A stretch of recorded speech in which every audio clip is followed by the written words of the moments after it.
আর কোনো মাসগালাত নাই। এবার একটু জিকিরে মন দাও, মনটা লাগায়া আল্লাহকে ডাকো।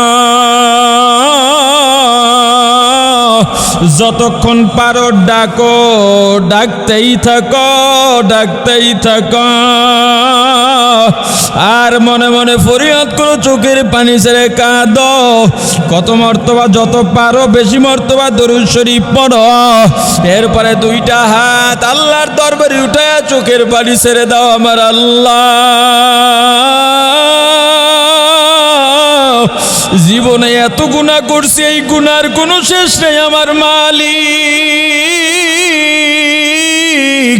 দুনিয়ার মানুষ যদি আমার গুনার খবর জানতো, এত সম্মান দিত না, আমার দিকে ফিরেও তাকাইতো না। বরং ঘৃণায় ক্ষোভে আমাকে বের করে দিক এলাকা ছাড়া করতো, আমাকে পাথর মারতো, আমার গলায় রশি লাগাইয়া রাস্তায় রাস্তায় টানতো। কুকুর বিড়ালের মতো আমার দেহটাকে ওই জঙ্গলের মধ্যে ফালায় দিয়ে আসতো। আহারে আল্লাহ, আপনি দয়া যেহেতু করেছেন, মায়া করেছেন, আমাকে যেহেতু আপনি সম্মানের সাথে বাঁচায় রাখছেন,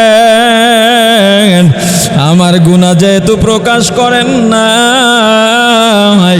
আজকে এই গভীর রাতে কেউ নাই আল্লাহ, আমার গুনার জন্য আমি অনুতপ্ত। আপনার রহমতের দরজায় আসছি, আপনার রহমতের দরজা থেকে আমাকে তাড়াইয়া দিয়েন না।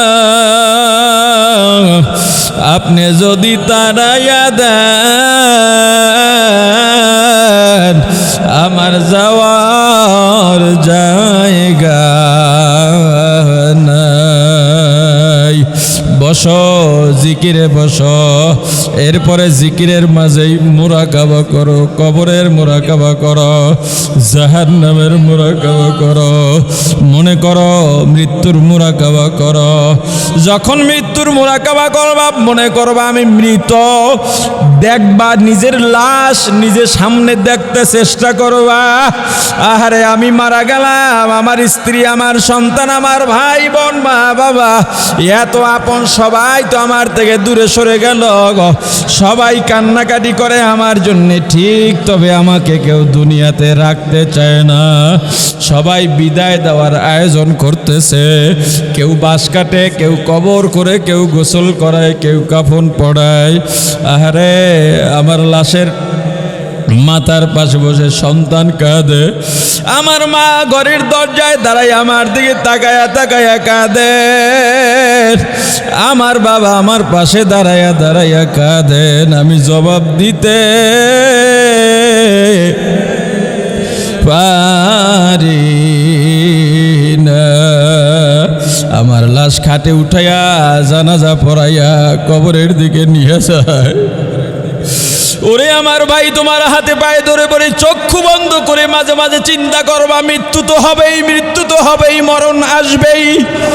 কেমন হবে? হঠাৎ তো মৃত্যু এসে পড়বে, কি হবে জানি না। এই হাঁটা চলা করি, এর মাঝেই যদি আজরাইল এসে যায়, ওই আজরাইল কেমন তাও জানি না। ওই কবরে কেমনে থাকব রে, কি উপায় হবে আমার মরণে, কি উপায় যে হবে আমার কবরে, সাথী নাই রে, বাতি নাই রে কবরে,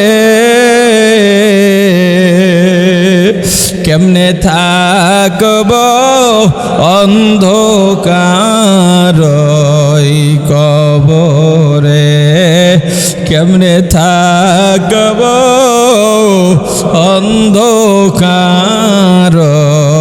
কবরে। আমার লাশ নিয়ে কবরের পাশে রাখল, দুইজন লাফাইয়া কবরে নেমে গেছে। আমার কোমরে গামছা লাগাইয়া দুই পাশ দিয়া দুইজনে ধরছে, পায় মাথায় দুইজনে ধরছে, কবরের মধ্যে আমাকে রাখতেছে। কবরে রেখে আমার মাথার মুষ্টি খুলে পায়ের বন্ধন খুলে দুজন লাফ মেরে উঠে গেছে। বাঁশের চালি দিয়া কলা পাতা বিছাইয়া আহারে সবাই মুষ্টিতে মাটি নিয়ে মিনহা খলাকনাকুম ওয়া ফিহা নুঈদুকুম ওয়া মিনহা নুখরিজুকুম তারাতান উখরা। মাটি দিয়া ফলাইলো আমাকে। সব অন্ধকার, পৃথিবীর সব থেকে ভয়ঙ্কর অন্ধকার ওই কবরে। আহারে এই কবরে আসার কথা, কবরে আসছি জানি না আমার জীবনে আমি কি আমল করতে পারলাম।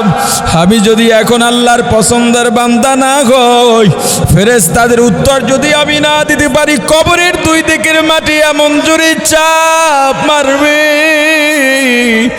ডান পাজরের হাড্ডি মসমস করে ভেঙে বাম পাজরে ঢুকে যাবে। বাম পাজরের হাড্ডিগুলো ভেঙে ডান পাজরের দিকে চলে যাবে। জাহান্নামের আগুনে কবরটা ভরে যাবে। বিষাক্ত সাপ আমার দিকে শো শো করতে করতে আসবে। পালাবারও জায়গা নাই, ভেগে যাবার জায়গা নাই। এ ছাত্র ভাইরা, মা বাবা পাঠাইছেন লেখাপড়া করার জন্যে, মানুষের মতো মানুষ বানাবার জন্যে। মানুষ শুধু লেখাপড়া দেওয়া হয় না রে বাবা। মানুষ যদি হইতে চাও, এই কলবটাকে একেবারে পরিশুদ্ধ করো, প্রস্তুত করো। একজন শায়েখের পরামর্শ নিয়ে কলবকে শুদ্ধ বানাও। তোমার মা বাবা তোমাকে কষ্ট করে পাঠাইলেন, তুমি যদি মানুষ নাই হতে পারো, তাহলে তারা কেন এত কষ্ট করে পাঠাইলেন তুমি তো জানো না। তোমাকে মাদ্রাসায় পাঠাইয়া তোমার মা খান না, ঘুমান না, তোমার বাবা খান না, ঘুমান না, যত কাজবাজ করুক না কেন, ওই মাঝে মাঝে তোমার কথা মনে পড়ে। তোমার মা গভীর রাতে তোমার জন্যে কাঁদে আর তাহাজ্জুদ পড়ে দোয়া করে। তোমার বাড়িতে মেহমান গেল, তাদেরকে ভালো ভালো খাবার পাকাইয়া মজাদার পিঠা বানাইয়া ভাগ করে দেন। তুমি তো জানো না, কিন্তু তোমার মা মুখে দেন না, কারণ তুমি মাদ্রাসায় আসো। কি খাও, কেমনে চলো, তোমার মা এই চিন্তায় শুকাইয়া যায়। তুমি বন্ধের পর বাড়িতে যখন যাও, দেখবা তোমার মায়ের চোখের নিচে কালো দাগ পড়ে গেছে, তোমার মা শুকাইয়া গেছে। কারণ জানো, আদরের ধন। আহারে, তোমাকে দূরে পাঠাইয়া এই যে মা বাবা এত কষ্ট করলেন কেন? তোমাকে মানুষ বানাবার জন্যে। মানুষ হও, মানুষের মতো মানুষ হও। ও বাবা, তুমি এলাকায় যাইবা, ওই এলাকায় তোমার চাইতে আর ভালো মানুষ যেন আর দ্বিতীয়টা না হয়, এই চ্যালেঞ্জ নাও, এই সংকল্পবদ্ধ হও। আল্লাহর কাছে বলো, আল্লাহ আমি যেন এলাকার বাতি হয়ে যাইতে পারি।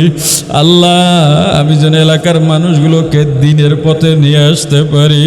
আল্লাহ আমার বিনয় এমনভাবে বাড়ায়া দেন, আমার ভিতরে এমনভাবে ভদ্রতা দিয়া দেন, আমার বিনয় আমার ভদ্রতা দেখে এলাকার মানুষগুলো যেন প্রভাবিত হয়ে যায়।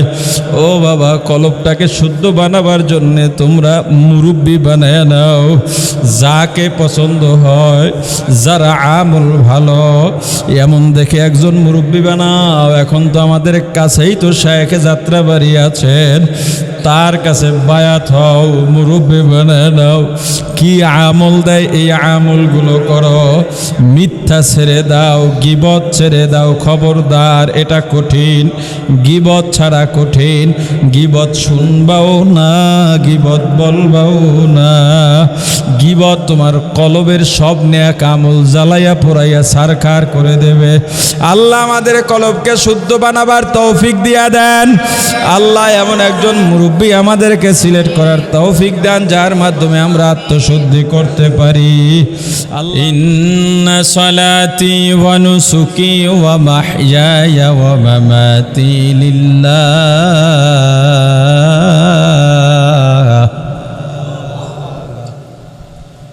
ওয়া মাহইয়ায়া ওয়া মামাতি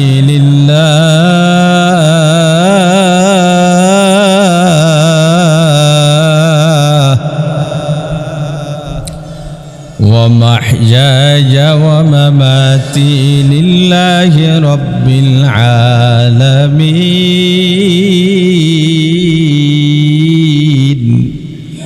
مسلماني بود گردن نهادر نعنان خود بدسته خازدادان এমন ভাবে আল্লাহর গোলামি করো, তুমি যদি মুসলমান হও আর তোমার ভিতরে ধর্মীয় অনুভূতি থাকে, তুমি যদি আল্লাহকে তোমার মনিব মেনে নাও, যদি তুমি নিজেকে আল্লাহর গোলাম মেনে নাও, তাহলে তোমার বাক্য, তোমার স্লোগান, তোমার গান, তোমার ছন্দ হবে আল্লাহ। আমার জীবন, আমার মরণ, আমার নামাজ, আমার রোজা, আমার কোরবানি, আমার তাকওয়া, আমার পরহেজগারি, আমার সংসার, আমার ব্যয়, আমার আয়, আমার রাজনীতি, আমার বন্ধুত্ব, আমার শত্রুতা সব হবে কার জন্যে? এর বাইরে যাওয়ার সুযোগ নাই। পয়গম্বর ইব্রাহিম আলাইহিস সালাম একবারও প্রশ্ন করলেন না আল্লাহ কেন? আল্লাহ বলছেন সঙ্গে সঙ্গে, বাইতুল্লাহ যেখানে আছে ওখানে হযরত হাজরা আলাইহিস সালাম আর নিজের শিশুপুত্র ইসমাইলকে রেখে এলেন। রেখে যখন রওনা দিয়েছেন, হযরত হাজরা আলাইহিস সালাম ডাক দিলেন, স্বামী আমার, অল্প কয়টা খেজুর আর পানি দিয়ে গেলেন। ছোট্ট শিশু বাচ্চা, আমি কেমনে কি করব জানি না, কতদিন পরে আসবেন, কেনই বা মরুভূমিতে রাখলেন তাও কিছু বলে গেলেন না। ইব্রাহিম আলাইহিস সালাম মনের ব্যাকুলতায় পিছনের দিকে ফিরে তাকাবেন, আল্লাহ বলে দিলেন, ইব্রাহিম পেছনের দিকেও ফিরে তাকানো যাবে না। পয়গম্বর রওনা দিলেন। পেছন থেকে হাজরা ডেকে বলেন, স্বামী আমার, আমাকে এখানে রেখে যাওয়া যদি আল্লাহর পক্ষ থেকে হুকুম হয় তাতে আমার কোনো আপত্তি নাই। এভাবে থাকতেছে, থাকতে থাকতে কোনোদিন প্রশ্ন করেন নাই, আল্লাহ আমার ইসমাইল কোথায়? হযরত ইসমাইল আলাইহিস সালাম যখন বালেগ হয়ে গেলেন, তখন আল্লাহ প্রশ্ন করলেন, ইব্রাহিম, এত বছর হয়ে গেল, এই ছেলেকে কি দেখতে মনে চায় না? বলে, আল্লাহ মনে চায়। তাহলে একবারও তো মাঝে বললা না আল্লাহ ইসমাইল কেমন আছে, ওর মা কেমন আছে? বলে, আল্লাহ আমার অন্তরে আপনি আছেন, আপনার বাইরে অন্য কাউকে অন্তরে ঢুকাইতে পারি না, যার জন্যে প্রশ্ন করি নাই। আল্লাহ বলেন, তাহলে দেখতে চাও? বলে, দেখতে চাই। তাহলে যাও দেখো, তবে গিয়া দেখবা, সাথে নিয়ে জব দিয়া দিবা। কেমন পরীক্ষা এটা? কি বললেন? দেখো, কিন্তু কি করতে হবে? জব করে দিতে হবে। পয়গম্বর গেলেন, ছেলেকে ডাকলেন, ইয়া বুনাইয়া ইন্নী আরা ফিল মানাম আন্নী আযবাহুকা ফানজুর মাযা তারা। ছেলেকে ডেকেছেন, ডেকে বললেন, বাবা আমি স্বপ্নে দেখেছি তোমাকে জবাই করতেছি, বলো এ ব্যাপারে তোমার মতামত কি? এবার ছেলের কোরবানি। ছেলে বাবাকে বললেন, বাবা ইফআল, আপনি করেন, মা তুমার, যে ব্যাপারে আপনি আদিষ্টিত হয়েছেন, অর্থাৎ আপনাকে যা হুকুম করা হয়েছে, অর্থাৎ আপনি আমাকে জবাই করে ফেলেন। একটা ত্যাগী পরিবার, এমন ত্যাগী পরিবারের প্রধান ব্যক্তি হলেন হযরত ইব্রাহিম আলাইহিস সালাম। তার নিজের বাবাকেও কিয়ামতের ময়দানে বাঁচাইতে পারেন নাই। পারছেন? আরে বলে না। মুহাম্মদুর রাসূলুল্লাহ সাল্লাল্লাহু আলাইহি ওয়াসাল্লাম নিজের মেয়ে ফাতেমাকে বলেন, ফাতেমা, তুমি কবরে গিয়া যদি বলো আমি আব্দুল্লাহর বেটা মুহাম্মদের কন্যা, কোনো কাজ হবে না। নিজের আমল নিজে করে যাও, নিজের আত্মা নিজে শুদ্ধ করে যাও। কবর এমন এক জায়গা, দুনিয়ার কোনো পরিচয় দিয়ে সেখানে কাজ হবে না, দুনিয়ার পদ পদবি দিয়েও কাজ হবে না, সম্মান দিয়েও কোনো কাজ হবে না। আল্লাহ বলে দিলেন, দুনিয়ার মানুষ ভালো করে শোনো, কিয়ামতের ময়দানে লা ইয়ানফা, কোনো উপকারে আসবে না, মালুন ওয়ালা বানুন, দুনিয়ার ধন সম্পদ কিয়ামতে কোনো উপকারে আসবে না। দুনিয়ায় সন্তান সন্ততি কিয়ামতের ময়দানে কোনো উপকারে আসবে না। নেতা নেত্রী সম্পদ কোনো কিছু দুনিয়ার কিয়ামতের ময়দানে উপকারে আসবে না। উপকারে আসবে একটা মাত্র জিনিস, ইল্লা মান আতাল্লাহ, যারা আমি আল্লাহর কাছে আসবে বিকলবিন সালিম, একটা শুদ্ধ কলব নিয়া। কি নিয়ে যাবে বলে না? শুদ্ধ কলবের দাম। এই শুদ্ধ কলবের জন্যে নবীজি দুনিয়াতে আসার পূর্বে যেই যুগটা ছিল, ওই যুগকে বলা হতো আইয়ামে জাহিলিয়ার যুগ, বর্বর যুগ।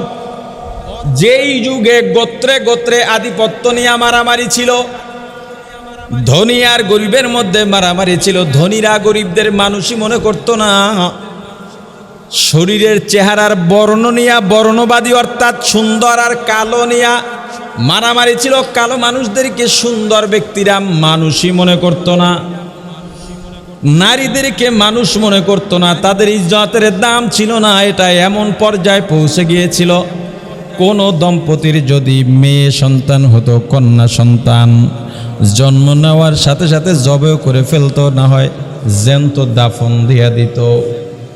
আমার নবী যখন এলেন, আসার পরেই দুনিয়ার মানুষকে জানায় দিলেন, ক্বালান নবিয়্যু সাল্লাল্লাহু আলাইহি ওয়াসাল্লাম, আল জান্নাতু তাহতা আকদামিল উম্মাহাত, আও কামা ক্বালান নবিয়্যু আলাইহিস সালাতু ওয়াসসালাম। হে পুরুষের জাতি, জানো নারীকে সম্মান দেবা তো দেবাই, এটাও জেনে রাখো নারীদের পায়ের নিচে তোমাদের জান্নাত। আল্লাহ রাসূল যেহেতু কন্যা সন্তান হলেই জীবন্ত দাফন দেওয়া হয়, আমার রাসূল ঘোষণা করলেন, যার একটা মেয়ে হবে তার জন্য একটা জান্নাত, দুইটা মেয়ে হলে দুইটা জান্নাত, তিনটা মেয়ে হলে তিনটা জান্নাত। নারীর অধিকার ছিল না, প্রতিষ্ঠা করলেন কে? জোরে বলেন, মুহাম্মাদুর রাসূলুল্লাহ সাল্লাল্লাহু আলাইহি ওয়াসাল্লাম। আল্লাহ রাসূল বললেন, কালো আর ধলার মধ্যে কোনো ব্যবধান নাই, ধনী গরিবের মধ্যে কোনো ব্যবধান নাই। কিয়ামতের ময়দানে সুন্দর সুন্দর চেহারা দেখে জান্নাত দেবেন, কালোদেরকে জাহান্নাম দেবেন, ব্যাপারটা এমন নয়। ধনীদেরকে জান্নাত দেবেন, গরিবদেরকে জাহান্নাম দেবেন, ব্যাপারটা এমন নয়। বরং কিয়ামতের ময়দানে আল্লাহ কালো চেহারার মানুষ বেলালকে জান্নাতে দিয়ে দেবেন। আর আমার রাসূলের সমপর্যায়ের চেহারা এত সুন্দর, আবু জাহেল হবে চিরস্থায়ী জাহান্নামী। ধনী গরিবের ব্যবধান নাই, টাকাওয়ালা আর গরিবের কোনো ব্যবধান নাই। সম্মান একজন আর দুনিয়ায় আছে, ক্ষমতাও আছে, আর একজন আর ক্ষমতা নাই, এগুলোর ব্যবধান আল্লাহর কাছে নাই। যার কলব যত ভালো, যার কলব যত পরিচ্ছন্ন, আল্লাহর কাছে তার দাম তত বেশি। কেমন কলব? পরিচ্ছন্ন কলব। পরিচ্ছন্ন কলবের জন্যে সাধনা করা লাগে। এই কলবের ক্ষেত্রে কিছু হারাম কাজ আছে।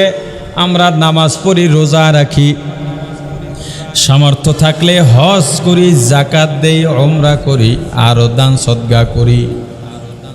মনে করি এটাই বুঝি আমার সবচেয়ে বড় নেকের কাজ। না না, আমার আত্মা শুদ্ধ করা লাগবে। আত্মা শুদ্ধ করার জন্যে আত্মার কিছু হারাম কাজ আছে, এগুলো বাদ দেওয়া লাগবে। যেমন আত্মার হারাম কাজ হিংসা করা। এটা কি কথা বলে না? এটা হারাম।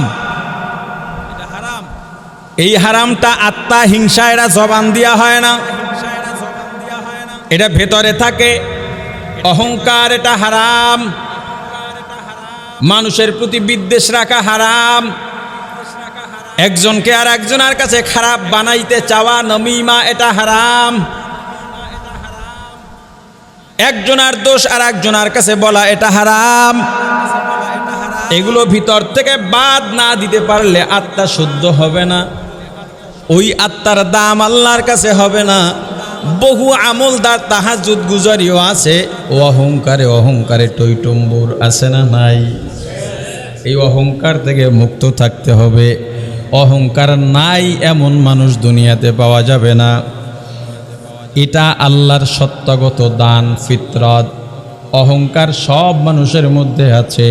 বলে অমুক মানুষটা অহংকার নাই, নিরহংকারী, এগুলা ভুল কথা। অহংকার সবার মধ্যে আছে।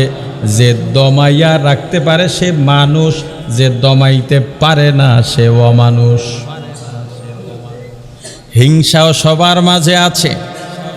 যে দমাইয়া রাখতে পারে সে মানুষ, যে দমাইতে পারে না সে অমানুষ। এই ব্যাপারগুলা মনেই রাখা লাগবে। অন্তরের ভিতরে এমন কিছু জিনিস ঢুকানো লাগবে। 1 নম্বরে খুলুসিয়াত, ইখলাস। এটার বিকল্প নাই। তাকওয়া, আল্লাহর ভয়। এগুলো কিভাবে অর্জন হবে? আমার কলবের গুনাহগুলো পরিষ্কার করে কিভাবে অন্তরকে পরিচ্ছন্ন করব, এরও তরিকা আছে, আছে না নাই? এইটা নিজে নিজে করা যায় না। রব্বানা ওয়াবআথ ফীহিম রাসূলাম মিনহুম ইয়াতলু আলাইহিম আয়াতিকা ওয়া ইউআল্লিমুহুমুল কিতাবা ওয়াল হিকমাতা ওয়া ইউযাক্কিহিম।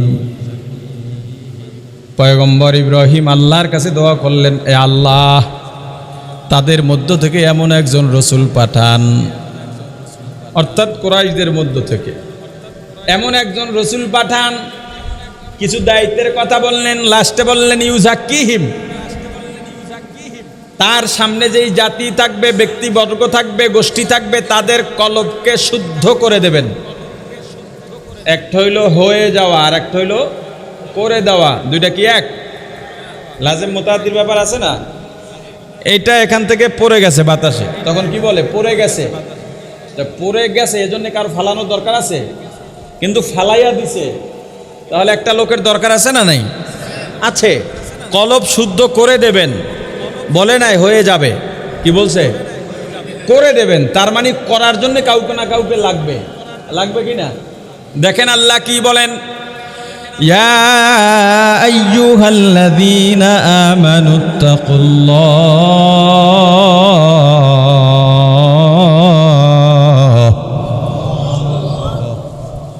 ওয়া কুনু মা'আস সাদিকিন।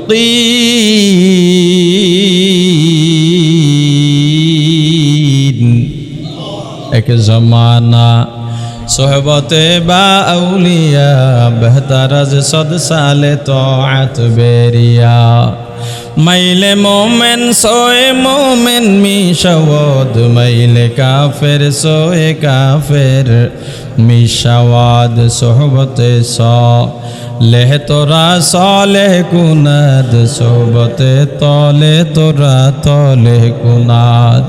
অন্তরকে পবিত্র করার জন্য একজন মুরব্বী লাগবেই লাগবে।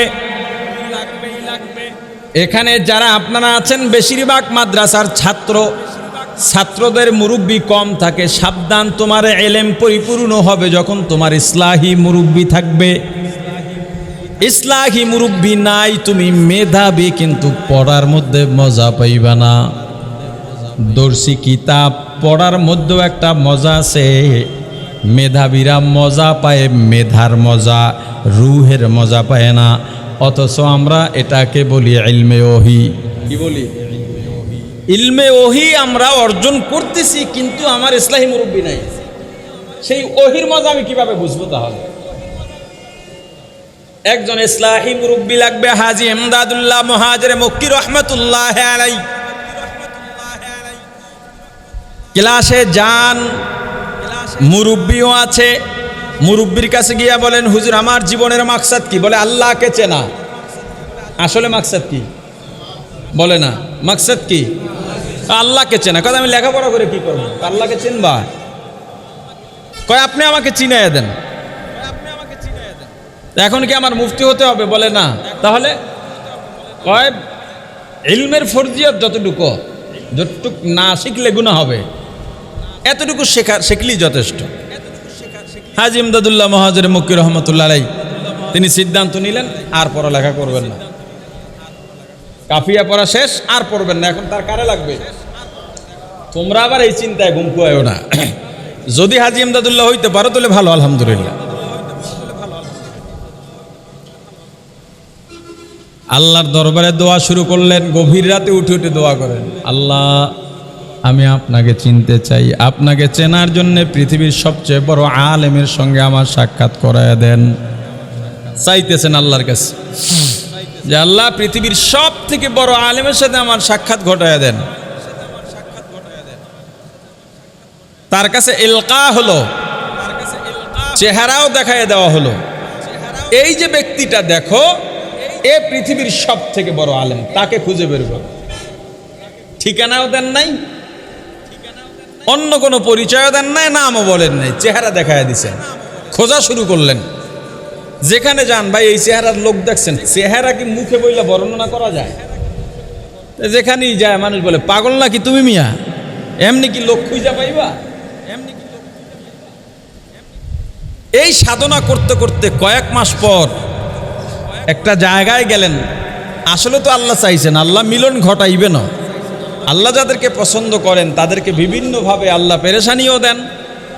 আর এই পেরেশানিতে যেই বান্দা উপভোগ করে যে আল্লাহ চাইছেন আমার এইভাবেই যেতে হবে, আল্লাহ এতে মজা পায়।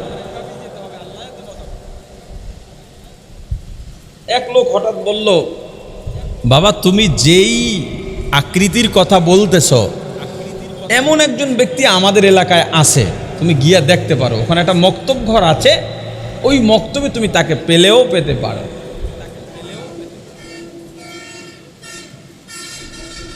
উনি দ্রুত গতিতে গেলেন, গিয়া দূর থেকেই দেখতেছেন মক্তবের দরজায় কে যেন বসা আছে। তিনি যে স্বপ্নে চেহারাটা দেখছেন ওইভাবেই দেখা যায়।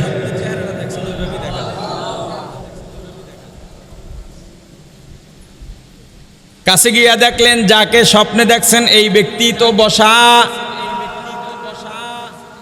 মনের আবেগ আর ধরে রাখতে পারেন নাই, চোখের পানি ছেড়ে সালাম দিলেন। যিনি বসা আছেন সালামের জবাব দিয়া, আর কোনো কথা নাই, সালামের জবাব দিয়াই বললেন, আয় বাচ্চু এতনি দের কেউ হুয়া, এত দেরি কেন হলো? আউলিয়ারা কারে উকবা ইখতিয়ার, জাহেলারা কারে দুনিয়া ইখতিয়ার। বাবা এত দেরি হলো কেন তোমার?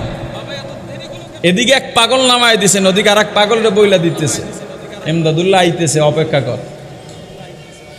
বলে বাবা যেদিন থেকে জানছি তুমি আসবা সেদিন থেকে আমার ঘুম নাই, খাওয়া নাই, পথের দিকে তাকাইয়া তাকাইয়া অপেক্ষা করতে করতে সময় কাটাইতেছি।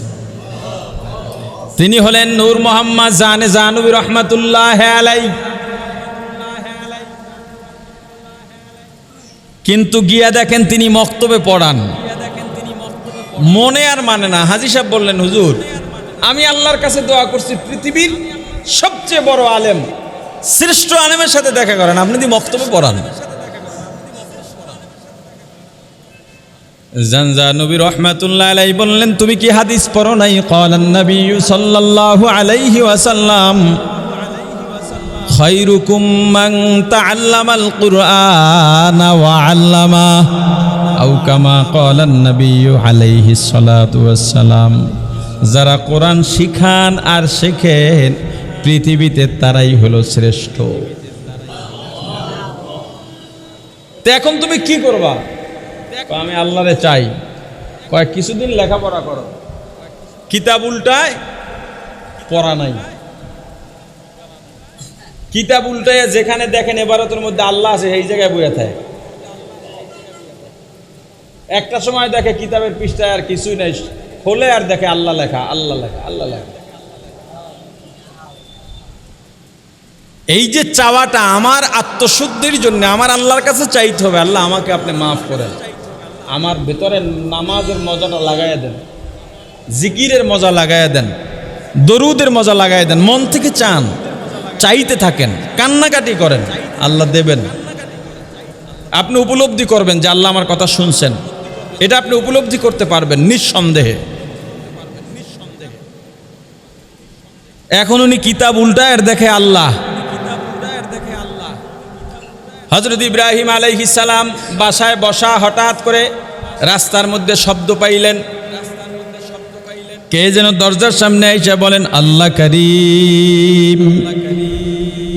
হযরত ইব্রাহিম আলাইহিস সালাম দৌড়ে বের হয়ে গেলেন, কে তুমি রে বাবা?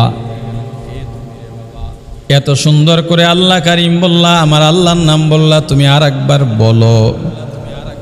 বলে এমনি বলবো না, কি দেবেন? আমার এক পাল উট আছে, দিয়ে দেব। আবার বলছেন আল্লাহু করিম। বলে বাবা আর একবার বলো। কয়বার কি দেবেন? বলে আমার সম্পত্তি দিয়া দিলাম, সব দিয়া দিলাম। এরপরে বলে এখন কি দেবেন? বলে আমার কিচ্ছু দেওয়ার নাই, তুমি যতদিন চাও আমি তোমার গোলাম খাটবো। এবার বলছে আল্লাহ করিম। বলে বাবা আর একবার বলো। কবে এবার কি দেবেন? কয় আর কিছু দেওয়ার নাই। আগন্তুক বলে হে নবী আল্লাহর পয়গম্বর, আপনি বসেন, আপনার মন যতক্ষণে না ভরে ততক্ষণ আমি আপনাকে আল্লাহ করিম বলে শুনিয়ে দিই। আমি আসলে দুনিয়ার কেউ না। আল্লাহ আলোচনা করছিলেন আমার ইব্রাহিম আমাকে কতটা ভালোবাসে, সেইটা পরীক্ষা করার জন্য আসছিলাম। আসলে আপনার চেয়ে আল্লাহকে বেশি ভালোবাসার মতো আর কেউ নাই। যে আল্লাহকে চায় আল্লাহ তাকে ধরা দেন। হাজী ইমদাদুল্লাহ মুহাজিরে মক্কি রহমাতুল্লাহ আলাইহি আল্লাহর কাছে চাইছেন আমি আল্লাহকে চিনতে চাই, আল্লাহ তাকে চিনাইয়া দিলেন। আল্লাহকে চেনা এটা প্রত্যেক মুসলমানের জন্য ফরজ। আল্লাহকে চেনা ছাড়া উপায় নাই, কলবকে শুদ্ধ করা ছাড়া উপায় নাই। তুমি যদি আল্লাহ ওয়ালার কাছে যাও কি শিখবা? তোমার সাথে বাইরে কারো তর্ক হয়, তোমার ভিতরে অনেক রাগ, এই রাগের কারণে তুমি তার গায়ে প্রহার করো অথবা ঝগড়া আরো বাড়ায়া দাও। এইটা আল্লাহ ওয়ালার সোহবত ছাড়া তোমার এই ক্রোধ আর রাগ দমন হবে না।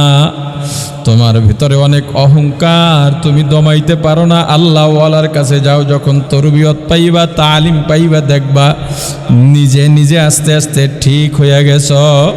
তোমার একটা বড় বিপদ, এখন তোমার ধৈর্য ধরা দরকার। কেমনে ধৈর্য ধরবা? এটা আল্লাহ ওয়ালা থেকে সবক পাইলেই তোমার ভিতরে ঢুকবে, তাছাড়া ঢুকবে না। এই কলব যদি শুদ্ধ না হয়, আল্লাহ বলেন ইল্লা মান আতাল্লাহ বিকলবিন সালিম। কলব শুদ্ধ পরিচ্ছন্ন কলব নিয়ে যারা আমি আল্লাহর কাছে আসবে কিয়ামতে, তাদের দাম অন্য কারো দাম নাই। এই কলবটা গুনাহ দিয়া ভরে ফেলছি, গুনার কোনো শেষ নাই। এত গুনাহ করছি, এই গুনাহগুলা যদি এক জায়গায় জমা করা হয় পাহাড় হয়ে যাবে। আসমান ও জমিনের মাঝের জায়গাটা গুনায় ভরে যাবে। আল্লাহর কাছে অনুতপ্ত হইয়া নিয়মিত বলো আল্লাহ আমার যে গুনাহ, এত বেশি গুনাহ, আমার গুনাহ যদি সাগরের পানিতে ভিজানো হয়, সাগরের পানি ময়লা যুক্ত হয়ে যাবে, কালো হয়ে যাবে। আল্লাহ আমার আর যাওয়ার কোনো জায়গা নাই। আমার কলব যদি শুদ্ধ না হয় জাহান্নামে যাওয়া লাগবে, জাহান্নামে জ্বলতে পারবো না। রাত যখন গভীর হয়, যত কষ্ট জেগে যাও, একটু উঠে যাও। দুনিয়ার সবাই ঘুমায়, তুমি ঘুমাইও না রে আমার ভাই। সুন্দরভাবে ওযু বানাইয়া যায় নামাজ বিছায়া নামাজে দাঁড়াও। তাকবীরে তাহরিমায় আল্লাহু আকবার বলে দুনিয়ার সব হারাম বানায়া আল্লাহর সামনে দাঁড়ায়া যাও। এখন তুমি আর আল্লাহ, আল্লাহ আর তুমি, মাঝে আর কেউ নাই। তোমার মাঝে আর কেউ নাই, তৃতীয় কেউ নাই। এমন সুযোগ আর পরিবেশ জীবনে আর পাইবা না। দাঁড়ায় আল্লাহর কাছে তুমি সানা আউযু বিল্লাহ বিসমিল্লাহ পড়ার পরেই ফরিয়াদ শুরু করো, আলহামদুলিল্লাহি রাব্বিল আলামিন আর রহমানির রহিম মালিকি ইয়াউমিদ্দিন ইয়্যাকা না'বুদু ওয়া ইয়্যাকা নাস্তাঈন ইহদিনাস সিরাতাল মুস্তাকিম।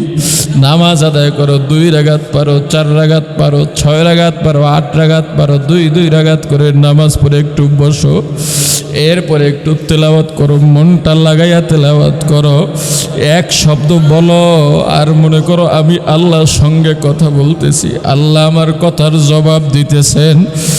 এই অন্ধকার রাত, একা এক রুমে, আর কেউ নাই, দুনিয়ার সবাই ঘুমায়, সব নীরব নিস্তব্ধ, আমি আল্লাহর সঙ্গে কথা বলি, আল্লাহ আমার সঙ্গে কথা বলেন। আমি আল্লাহর কথা না শুনতে পাইলেও আল্লাহ আমার কথা শুনতে পান। এরপরে আল্লাহকে একেবারে হাজির নাজির জানো, মনে করো একেবারে সাথে আছেন আমার আল্লাহ, একদম সাথে। নাহনু আকরাবু ইলাইহি মিন হাবলিল ওয়ারিদ, আল্লাহ আমার সাথে আছে, দূরে নেই, একদম কাছে, এত কাছে আল্লাহর যাইতে পারি না। দুনিয়া